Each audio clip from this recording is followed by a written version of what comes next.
Welcome to Husker Hunting. I'm your host, Todd Troxel. One of the wonderful benefits of doing this show is visiting special places while on location.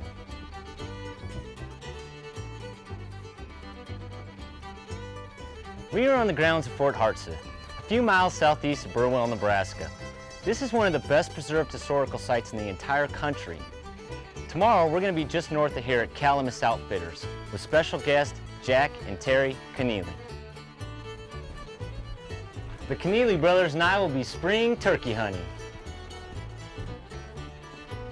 Now, I don't think we're going to need their help, but just in case, we've got a backup plan. The infantry. Ready. Aim. Fire.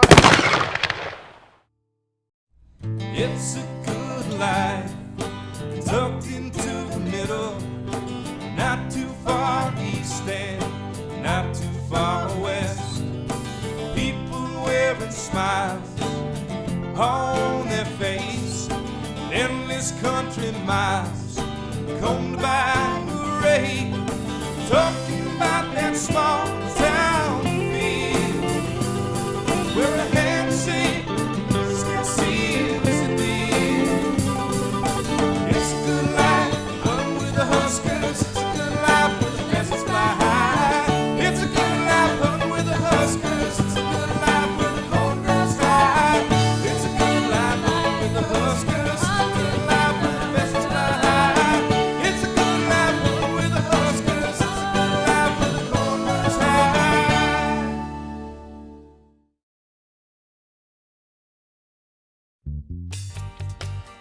Husker Hunting is proudly brought to you in part by the country giant, Woodhouse Automotive Family, Blair, Omaha, Bellevue.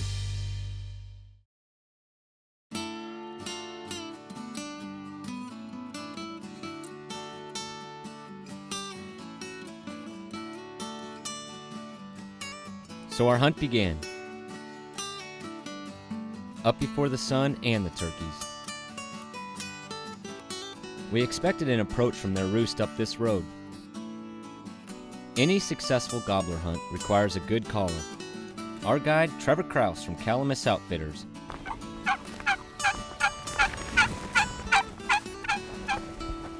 When he's not calling, he doubles as deputy sheriff of Garfield County.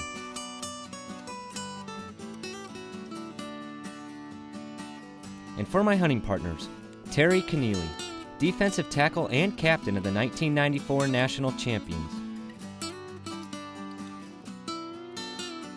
And brother Jack, who walked on for the Huskers. Today he owns his own company based out of Lincoln, JFC Financial.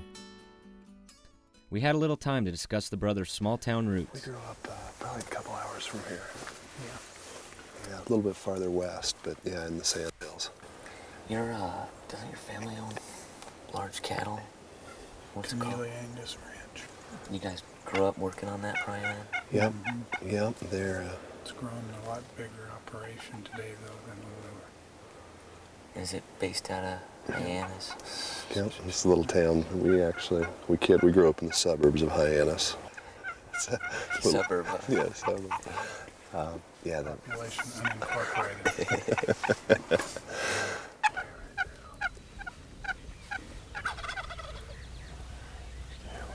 There we go. Sound a little closer. Yeah, there's one coming around. You'll be able to see him in a second. I can't tell whether he's a dog. Can't either.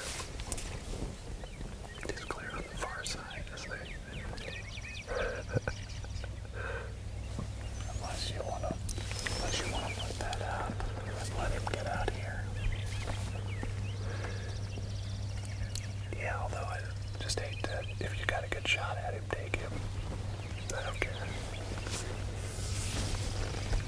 Here he comes. I think that's a him, too. That's a hen, too. The others are two hens. That rooster's strutting back there. I'll bet the way it's gobbling. Tom is. There's no beard on that, is there? Have to hold pretty still once they can see it. That's what I was wondering. Don't spook them.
That's what we thought anyway. Trevor had him coming in. We knew that. We just didn't know from where and how many.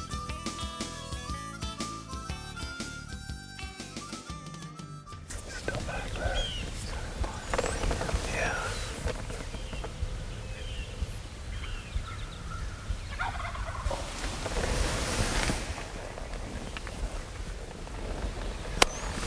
There's two different ones. There's one up here and there's one back there. This one's on top of us right here. Why is this ever prime turkey country though? Yeah.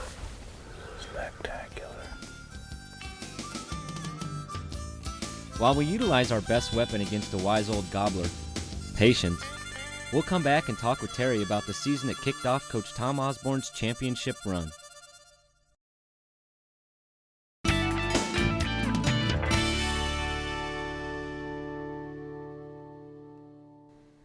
As we like to do on the show, Terry, let's talk a little football. Sounds good, Todd. A little background for our viewers. You were an all-state linebacker from Hyannis, Nebraska, and went on to a successful career with the Huskers as a defensive tackle. Did you as a kid dream of playing for the Huskers? I did. I think, like every kid growing up in the state of Nebraska, you grow up, it's the only team in town. For as long as I could remember, I always wanted to play for Nebraska. My father was actually a scholarship recruit in the early 50s. I had a couple older brothers that walked on and played briefly. I'm the youngest of 7 kids, so it was deep in my roots and in my family, so I always dreamed of playing at Nebraska. Now, in 91, 92, and 93, you guys made it to the Orange Bowl and no national championship. Going into the 94 Orange Bowl, what was the attitude of the team going into that game? You know, as far as the members of the team, we had a great attitude. The country in general didn't think we stood a chance. As you said, I think the last bowl game that we had won before the 94 season was 88 or 89. I mean, we'd been on a real dry spell, and the experts all over the country said we couldn't win a bowl game. We couldn't compete with the Florida schools. We didn't have the athletes, but on the team, we knew we did. We knew we had great athletes. We knew we could compete, and we knew we had good schemes and good coaching staffs that put us in a position to win. But really, winning the 94 Orange Bowl against Miami and winning the national title, I'm convinced that it was set up the year before when we lost to Florida State in the Orange Bowl. We lost 16-18, missed a last-second field goal. Florida State wins the national title. But that was really another turning point for us, because from that point forward, we knew we could compete. We knew we had the athletes to play with them. We'd taken them right to the end of the game. And I think for all the returning players that came back for the 94 season, we were just determined that we weren't going to fail. We'd come so close, but we'd fallen just short, and we were really dedicated to doing whatever it took in 94 to go undefeated. Coach Osborne gave a speech at halftime during that game. Can you share some of what was said? Why was that such an important speech? At the time, I remember sitting in the locker room, and I remember Coach Osborne came in, and just as always, he was very, very calm, very steady, just matter of fact. He said, here's what's happened so far. Here's what you have to do in the second half to win. And the one thing that I remember, of course, Miami was known for having personal fouls and for their players, being somewhat brash. And he made the remark. He said, sometime in this second half, they're gonna lose their temper, they're gonna lose their head, and it's gonna cost them. When they do that, don't fight back. Keep your hands down, and it'll be a turning point in the game. Well, it's in the second half, and we're out on defense. One of their offensive linemen gets Christian Peter, who was playing nose guard right next to me, gets him down and takes a swing at him, and Christian drops his hands, doesn't swing back. They get a 15-yard penalty. Very next play, we sack Costa in the end zone and get a safety. And really, it was a huge point in the game because the momentum just switched. And, that's just one thing, and Coach Osborne hit it right on the head. I didn't appreciate it at the time, the speech he gave, probably as much as I do now, because I've heard it replayed, and And I think maybe he had a crystal ball and knew what was going to happen, because it was really eerie how he was able to predict what was going to happen in the second half. Now in that game, there you are, big number 99, standing over Frank Costa. That split second captured on film put an exclamation mark, it seems like, on the whole season. What a moment that had to be for you. Yeah, I can't really put it into words. You know, the emotion, I guess the relief that we knew, and I knew that we'd finally got the monkey off the back. We'd won a bowl game. We'd won Coach Osborne his first national title. You know, just a tremendous feeling. The funny thing is you talk about that picture, and you know, it was just such an instant in time. It was just a freeze frame, a snapshot, and they caught it at the exact right moment, because, to be honest, it's such a blur in my mind. I truly don't remember doing that or being in that position, I guess. But you know, everybody thinks I was standing there pointing at the sky, and that really wasn't the case. It was really an emotional play, and I guess the relief that we'd finally won the national title, and we knew it at that time. Well, you definitely set your mark in Husker history, winning Coach Osborne's first national championship and being the captain of that team. What would kids from small towns such as yourself, you know, what would you tell them they could reach the level that you reached in a national level and such a high level? Well, Todd, I think, you know, the one thing that I think is very important for kids from small town, whether it's in Nebraska, throughout the country, is you've got to believe in yourself, and that's easier said than done. I can remember coming from Hyannis. I played 8-man football in high school, graduated with 15 kids. I mean, very small town. Went down to Lincoln, and you know, I knew that there was a lot of people that doubted my abilities, that didn't know if I deserved to have a scholarship to Nebraska, and really wondered if I'd ever be able to compete at that level. But the one thing that I guess I always kind of kept in the back of my mind is I believed in myself. I knew that if I worked hard, outworked the other kids, that I'd get a chance to play someday and hopefully contribute. You know, and it worked out great. So I guess the one thing that I would stress to those kids is that you've got to believe in yourself. Well, it's been a pleasure talking to you, an honor. You're definitely a role model for kids out there, I'm sure, that dream of being a national champion Husker like yourself at such a high level. And had a great time hunting with you, and let's get back out there. Well, great. Well, thanks for having me. And you know, the one thing I'd like to say is I look back on my Husker career, and it was truly my pleasure. Husker Hunting will be back on the hunt when we return.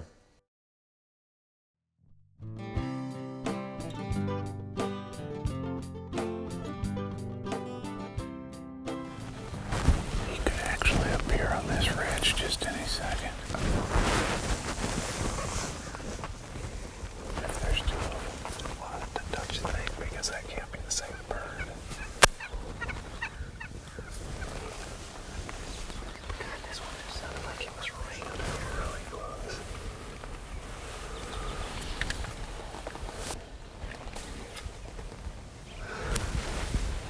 They sure won't come around the corner here.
See the second one? See him up there, Jerry? No. To your left. He's just flared out right here. He's in distance. You could take him right there. He's behind the tree, though. Oh, to the left here. He's over here. Yeah, just gobbled. Yeah. Should I try him? I'd take him about right there.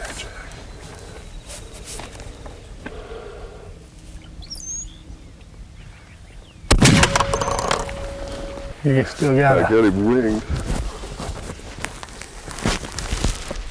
He was up there a long ways. There, you got him. Get it. Nice. Good stuff. He was just on the verge of being out of range Was he the there. bigger of the two? Yeah. Eagle eye over here. You had him up top. He was, well, from my angle, see, he was behind this tree. Yes. Boy, you worked hard for them. Boy, he was strutting pretty good. I knew he must be getting close because you were hunkered down. I couldn't see you anymore. Oh, awesome. Thank you. Nice. Oh, everywhere. I think he's a pretty decent I think sized he one. is, yeah. Take a look. Too bad. Them hens come by and I was thinking, I wish we didn't have them decoys there now because I thought they were. Kind of flared him, didn't it? That's going to do it this week on Husker Hunting. Great stay out here at Kalamazoo Outfitters. I want to thank the Keneally brothers for coming out. It's truly a pleasure having you guys. We had a good time. I want to thank Trevor for being a great guide, working so hard for us, and Adam, the owner out here. It's a nice place you got. Really enjoyed it. Thank you. Had a great stay. I mean, the accommodations were great here. The food was great. Had a great hunt this morning. Killed a nice bird, and it just doesn't get any better than this. That's why they call it the good life. Is it unusual to see a bunch of toms together like that? Not this time of year, no. They seem to hang together, and them two must have been kind of the dominant two because they weren't very vocal on the hill over there, and these two were making a noise. Thought maybe I did come too. right down between the tank and you, and that's great. I did too. But then that other one turned around, and I thought we were going to lose them both. I was getting scared there. I was out kind of caught in the open, had my head down, call clear down the hill. That's a good one there, huh? Good hunts, yeah. Worked out well. Good calling. Jeez. Job well done. Come in or not. Well, you had them coming from everywhere. We just didn't know There's from a where. lot of good Exactly what spot. Sure, we thought we might have to zip the back of the blind up because they might come right in on us there for a I while. was about hoping that you would throw the blind over.